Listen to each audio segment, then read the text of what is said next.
নিরামিষের দিনে কিন্তু এই ব্রোকলি পনির তরকারি খেতে বেশ ভালো লাগে। আমি তো প্রায়ই বানাই। তো এখানে আমি পনির কেটে নিয়েছি আর সমস্ত সবজিও কেটে নিয়েছি। আগে পনিরটাকে ভেজে নিচ্ছি।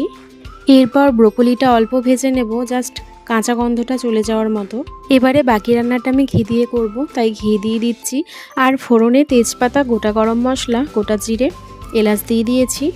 সব সবজিগুলো অল্প ভেজে নিয়ে নুন আর চিনিটা দিয়ে দিলাম। আগে থেকেই আমি আদা আর কাঁচা লঙ্কা বেটে রেখেছিলাম। এবার আদা আর কাঁচা লঙ্কা বাটাটা দিয়ে দেব। ভালো করে সবজির সাথে নেড়ে নিয়ে এবারে সব মশলা দিয়ে দেব। মশলার মধ্যে দেব হলুদ, আমি অল্প একটু কাশ্মীরি লঙ্কাও দিয়েছি, আর অল্প জিরে আর ধনে গুঁড়ো দিয়েছি। তো মশলাটা ভালো করে কষিয়ে নেওয়ার পরেই আমি ব্রোকলিটা দিয়েছি, কারণ যদি প্রথমেই দিয়ে দিতাম তাহলে যেহেতু ব্রোকলি অনেক নরম, তাই কষাতে কষাতেই ঘেঁটে যেত। তো আমি পনিরটাও দিয়ে জল দিয়ে চাপা দিয়ে দিয়েছি। এই তো হয়ে গেছে রান্নাটা। এই তরকারিটা কিন্তু রুটি বা পরোটা, লুচি যেটার সাথেই বলুন দারুণ লাগে খেতে।